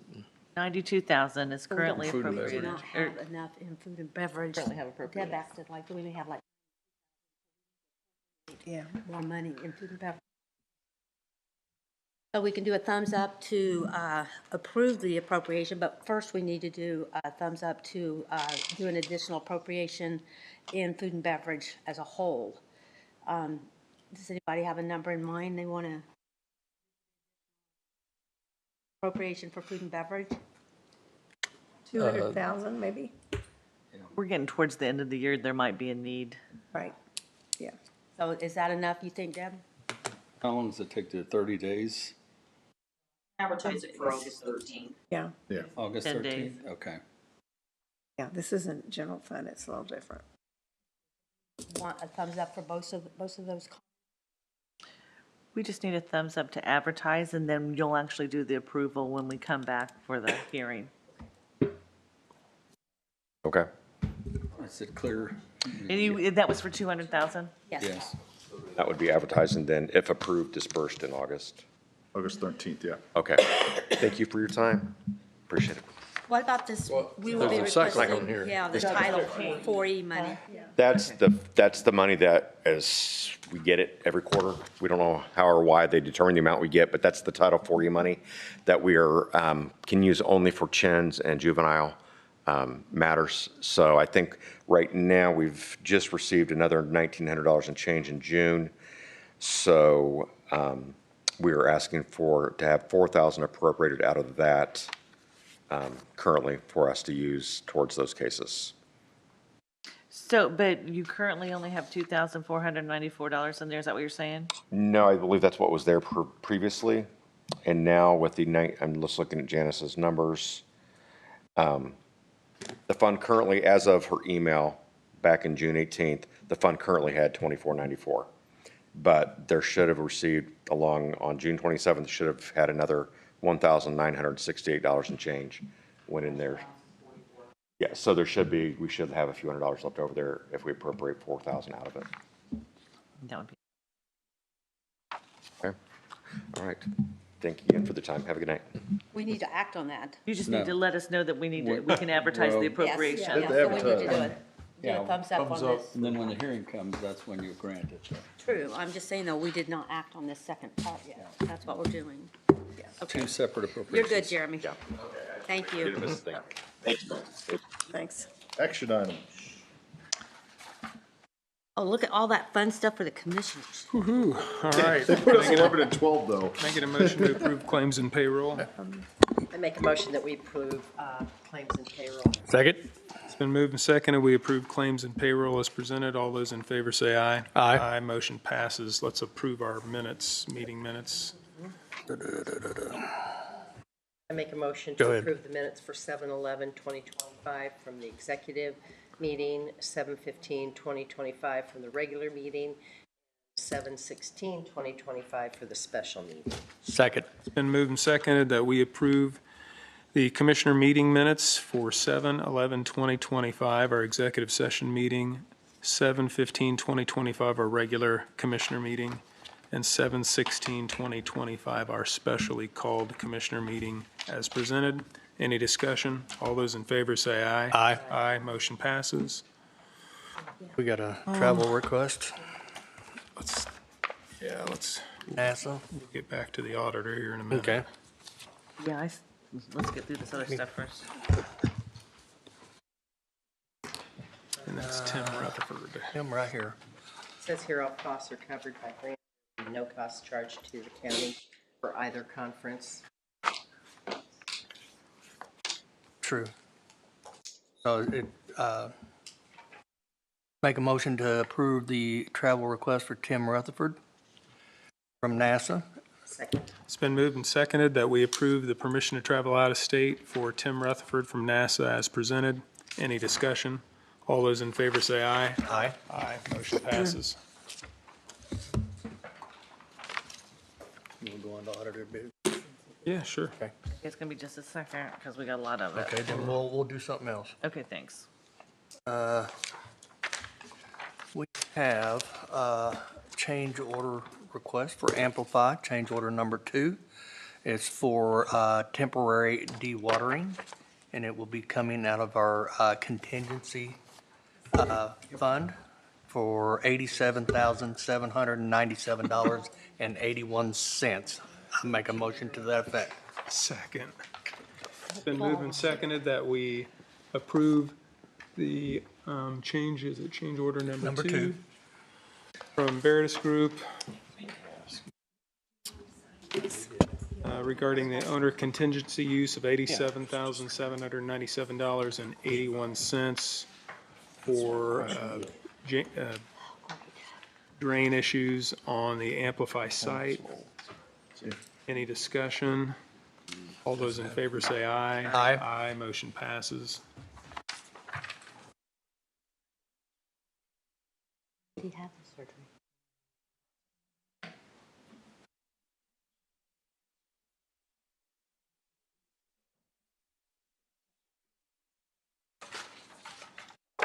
Yeah. Planning? Let's do the Which one? courthouse steps for the protest. Oh. There's a request to approve the use of the courthouse step for a protest. And, you know, I think it's opening us up to a lot of liability. So, I don't, Well, Gene, you weren't here that day, and lady came in from a group 5051, that while they protest on the sidewalk currently in front of the courthouse, she was requesting for her group to be able to get up on the courthouse property. And she explained a little bit more in depth about what this group was. And then we had asked her some questions, and a couple of those questions led to the fact that it looks like there are some kind of violent trends towards the people there. She said she's gotten spit at, called names. I did a little research on that group too, and just overall everywhere, not just here, but things can be rather. And legal counsel, you've said that we have a cause to deny that as well, just based on the fact that there may be some issues with public safety if to deny, or to approve that. Public safety is paramount. We understood from what she said there had already been. I would use the word altercation. We're not only concerned about people oppose it, but also herself. But there was also some contact with bodily fluids and all that, so. So your decision certainly can be grounded in priority public safety over her right to make such a protest. It's kind of the balancing. And with that being said, I would make a motion to deny this request for those grounds, public safety. Second. It's been moved and seconded that we deny the request for the 5051 group to use the courthouse steps for protest as presented. Any further discussion? The only other thing I would add, just for the record, is that it's our courthouse. People have to be able to traverse in and out of it. There would be a definite concern that that could disrupt people's ability to get to and from hearings, other business. So I think also part of it, that's the location. Right. Any discussion? All those in favor say aye. Aye. Aye, motion passes. You want to do some appointments? Sure, go right ahead. I make a motion that we appoint Derek Toll to a 4-year appointment to the Planning Commission. Second. And he's to fill the Tyler current term of Tyler Eden? Tyler Eden, yeah. Do we know when the end date for Tyler's? I think it's this Kayla? year. It is this year? We've got the list with us here. Oh, okay. This year or next year? Tyler. And the 26 or 25? Okay, to It end ends in December- 2026. December 31 of 2026? Okay. All right. And then you seconded it. I did. So it's been moved and seconded that we appoint Derek Toll to finish out Tyler Eden. Tyler Eden's Planning Commission appointment with a term that would end December 31 of 2026. All those in favor say aye. Aye. Aye, motion passes. I'd like to make another appointment, or I'd like to appoint Scott Rubel to finish out the row for BZA, and who was that on? Evan Matlock. Kevin Matlock for the BZA. And it's at the end in 2027? Okay, Okay, yeah. we'll run with it. Second. It's been moved and seconded that the commissioners appoint Scott Rubel to take Evan Matlock's position on the BZA board with a term ending January 4th, 2027. Any discussion? All those in favor say aye. Aye. Aye, motion passes. Both of these Janine? appointments to take You want me effect to- immediately. Yes, both appointments will take effect immediately. Thank you.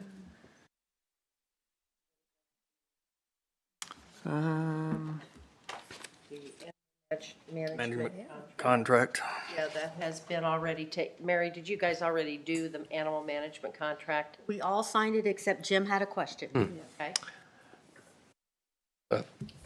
Yeah, there's a difference of about $8,000 or so between what we calculated and what this number is. It's that much higher. Is that, did we calculate wrong, or how did you calculate I it? don't know or- that we calculated wrong. That's what came over from the city, I'm assuming. Is that correct? Yeah. Well, the calculation we made was using our numbers and their budget, just a straight, multiplication. I guess my only concern is, are we funding just the unincorporated areas? As far as I'm concerned, we are just doing the Okay. unincorporated areas. But all that being said, our committee, Sheriff, yourself, and myself, we never had the opportunity yet to actually sit down with Fortville and our New Palestine. Had a brief conversation with Fortville, and I believe that we need to go back and look at our numbers. Now, McCordsville, as we presented to them, and they just pretty much Blew it off. refused to participate at that point. And they may go to Lawrence, but how it was left with them. January 2026, you may not have animal management services. When do the towns do their budgets? They're doing it right now, just as we are. After us. I thought they were a little later than us, so they still have time to put something in their budget if they chose to. If they chose to, but, I don't think that it's our job to go back there. We've stated what we needed. That's that. Okay. So, I would say that, honestly, we're still providing service at the amount that we agreed upon. Entire county, Wardsville, until they figure out if they're going to go to Lawrence or. Okay. But you think this is the number? What was that number, Jim? It is 451,000. And I think we had calculated 443,000. I think the number is 451,000 and change. Okay. Okie dokie. But we do need to resume our committees and kind of take a better look at, because, as what we didn't understand at the time, and John was good enough to get us all the information out of CAD, but in more conversation, and speaking with Amanda, honestly, a lot of the calls, Monday through Friday, 8 to 4, went directly to animal management and did not pass through the CAD system. So we did not have that information at the time, so we need to be able to garner all that information and then maybe take it up with New Pal and Fortville. Okay. Go ahead. Sure.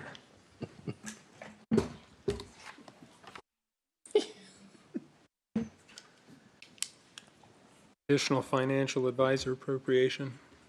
Yes, I've got some things that I wanted to go over on that. We just went back to 2021 just to try to figure out how much we might need.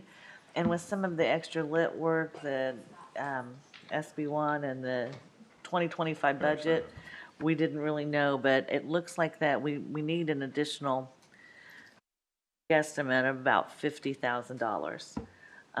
Because we're negative now, so we've got some outstanding invoices we need to get paid. So I just thought we could go ahead and do an additional, possibly out of food and beverage. I don't know where else you want to pay it from. Greg Garitas is the only man who's not going to get hurt by Senate Enrolled Act 1 this year. Just to say. That is the case. Yeah. You guys have already signed it. Okay. I had to sign this. So you need more money. We need more money so that he can help us figure out how to spend it. Is that The thumbs up for possibly an additional Mary, 50,000. can we do a thumbs up on that? We are. I was just speaking with Robin, though. I'm just speaking to the council, be conscious of requests that's made of FSG, that we're not requesting Excel sheets and reports on things that we maybe end up not even voting on or bringing to full council, that we're spending money that we don't necessarily need to spending, but I'm not discouraging anybody to reach out to them if needed, but just to be cautious or conscious of what your request is. That's all. We've got a thumbs up to advertise for additional, so we get that taken care of. You want that at county general or food and beverage? That's food and beverage. Food and beverage is fine. We'll be doing another additional. And then we were advised last year to lower our debt payment for some reason. We have the cash in the bank, it's $325, and we need that for our August payment. So if we could just have a thumbs up to appropriate the $325 so that we can make our August bond payment, that would be great. $225? $325. The cash is there, and that's what our payment is, but for some I think reason. that's He's a no. That's a good 30-minute. Didn't That's a get good 30-minute appropriated. discussion. No, but Kent just does a thumbs down on it. I want to see 30 I've minutes of not good been late debate on on that. making any bond payments, we don't want to start now. I always said with council, when you request, So we're out, I guess that's a thumbs up. we'll sit there and think we argue an did. hour over $100. I think Marilyn Counter For told me that advertising. once. Don't you think that's true? The bigger the ones? number, Get the it. easier the request. Yeah. So that was a yes, that we can go ahead and advertise that.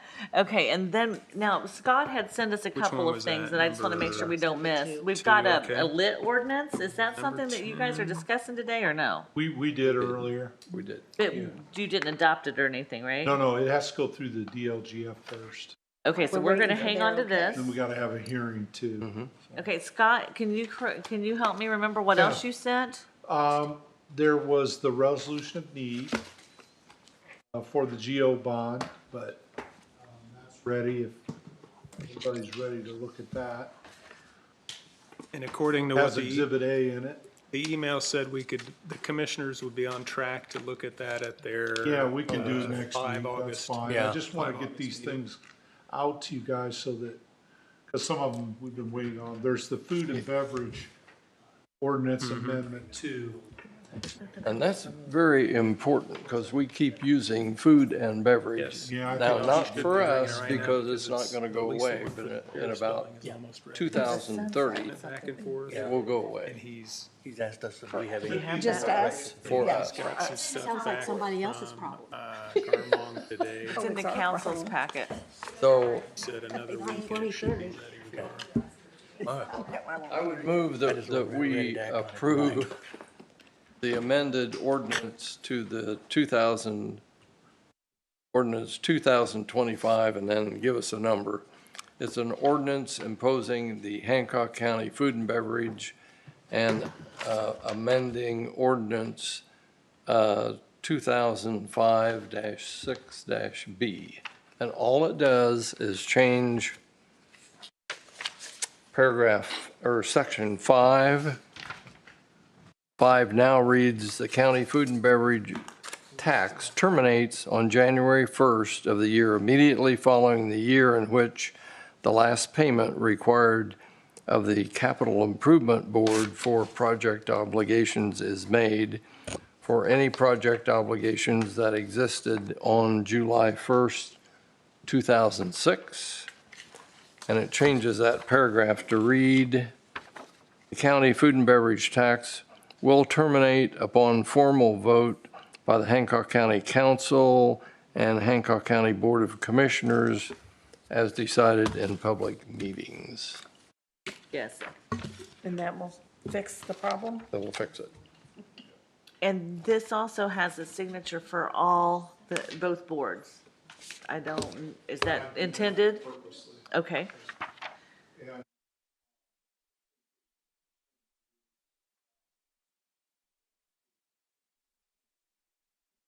2025 7A or 7C. 7C. I may have a conflict.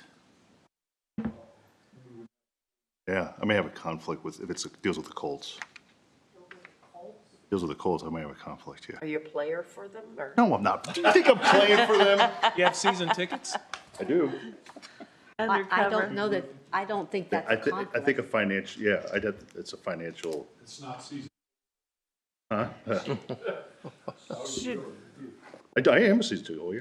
well, we should. But I think I have a you just financial need a conflict. majority of Should we bring this whoever's back to here. individual meetings when they have a? Okay. Just, if it can wait. But we till- need I if it think, can I wait mean, till next that'd be week, something we can- could discuss Well, privately. we have. We have a quorum. We have I a think quorum. I may have a conflict. Okay. So I don't want, Yeah, four, I'll- yeah, for now, I'll hold off yeah, and, yeah. Research it. I don't know.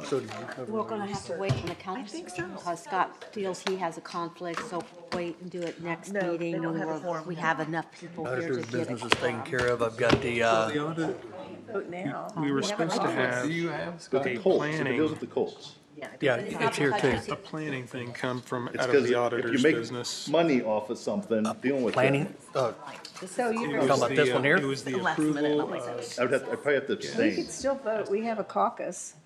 so, but this is not addressing the You'd have to ask accessory Bob. building. I didn't- if we can- it is, it's addressing, that's what we were supposed to put in there, that as amended. Unless they changed That it. addresses the accessory buildings. But we asked for it to be taken out, didn't we? No, what, Where's the that margarita amendment that we machine had when in there And I was better that start it would looking at wait. what conflicts I The have. UDO was put in I place. have conflicts everywhere, don't I? You seem to, yes. Get it Accessory done. Well, you have us curious. I didn't have a why. conflict on Walmart. I don't own stock in Accessory Walmart. buildings. But you shop at Walmart, so. But that's not, that's giving Okay. them money. Because it's gonna Okay. change. Oh, financial interest. UDO gets it. So, Everybody has stock. do this or what? No, we do do it. some- Yes, okay. we do it. There's a, Maybe. I think we all, well, the letter got sent to Kayla. Probably. I think it was in our. It was in our, packet. yeah, it's right here. So we need to go over that. Okay, Let's call for it, yes. need to make a motion here? Want to make a motion? Is there I can nothing get it. left on there? for Make a us? motion that we approve ordinance number we could get that 2025-7A, an ordinance You'll amending probably- Title 15, Chapter 155 of the Code of Ordinances of Hancock County, Indiana regarding technical committee and plat committee procedures. Already packed up. That's what they're doing. it's been moved and seconded that we approve ordinance number 2025-7A as amended, an ordinance amending Title 15, Chapter 155 of the Code of Ordinances of Hancock County, Indiana Might need it regarding technical committee and plat committee procedures. Is there any discussion? All those in favor say aye. Aye. Aye. Motion passes. Okay, we've still got more, so I've got I got a request number 10, an affidavit well, for didn't you? construction fund disbursements, and it is in the amount I of thought we would.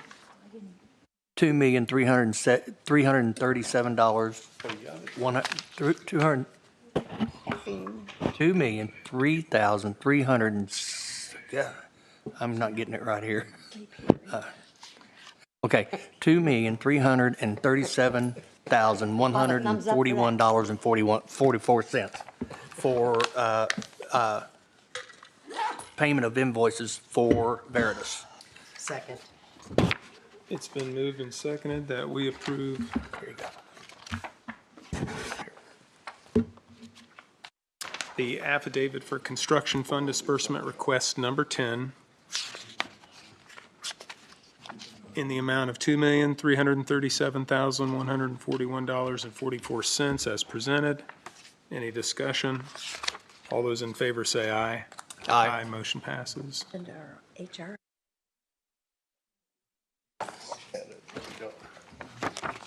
Oh. Well, this is the one I printed off at home.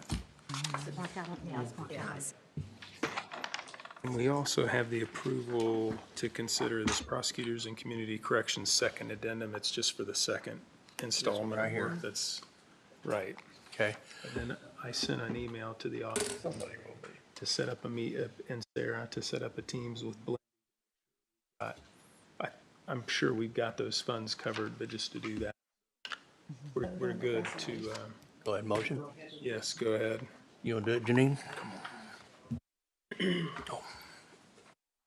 I make a motion to second addendum to public and private agreement, approval of project scoping proposal on Hancock County build, operate, transfer. Second, It's been moved and seconded to approve the second addendum to the public-private agreement and approval of project scoping proposal for the Hancock County Build Operate Transfer for Community Corrections and Prosecutor's Office as presented. Any discussion? All those in favor say aye. Aye. Aye. Motion passes. Yes, we felt that's between Envoy and us. Right. The current construction group Envoy. That's my bad.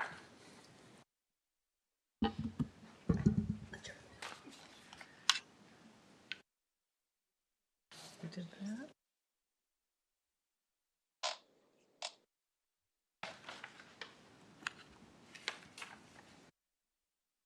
And I'll make a motion that we approve, well,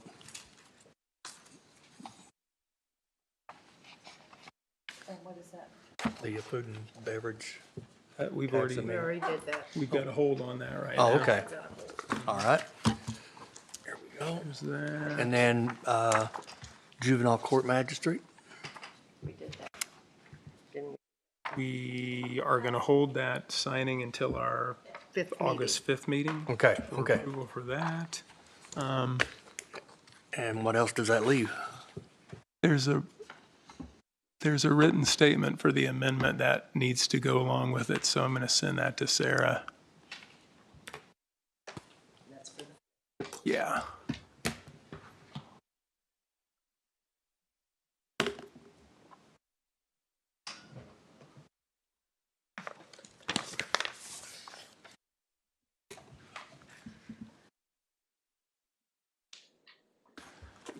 Sarah, when I send this, can you print this document off? It's just a Word document for signature.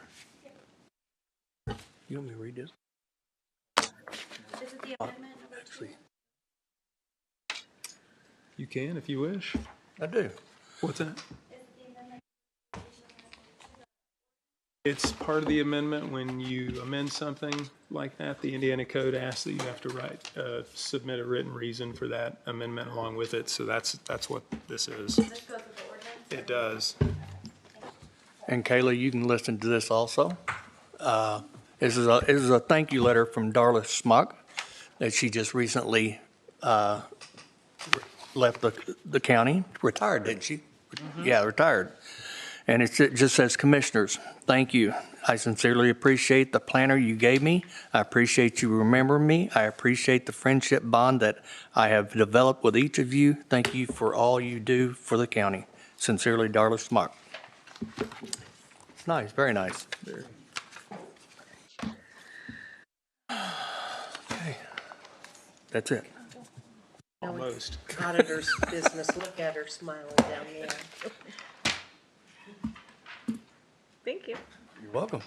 Do we have to do anything with the timetable, the proposed timetable? No, but if we're going to be moving forward with the 2025, I just want to make sure everyone had a printed copy in case they needed it to pen up and Thank you. follow along. What do you need? Sarah's got that. So if we can motion the just Oh, approval of that letter to go along with the amendment. okay. A written You guys statement got me to regarding amendment to ordinance 2025-7A. I make a motion. Guys don't Do want to go. you need to read the? You don't need to read it. Okay, You can just say it. I make a motion that we approve the amendment to the ordinance 2025-7A. Second. It's been moved and seconded. We approve the written statement for the amendment to ordinance number 2025-7A as presented. Any discussion? All those in favor say aye. Aye. Aye, motion passes.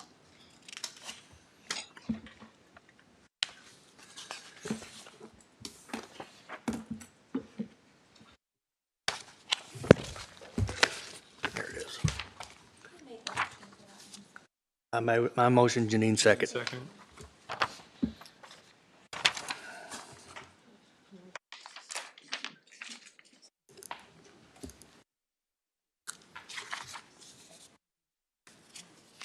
Ms. Carnes?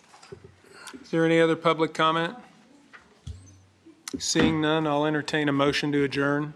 So moved. Second. It's been moved and seconded. We adjourn this combined meeting of the council and commissioners. All Second. those in favor? Aye. Aye. Aye. Okay.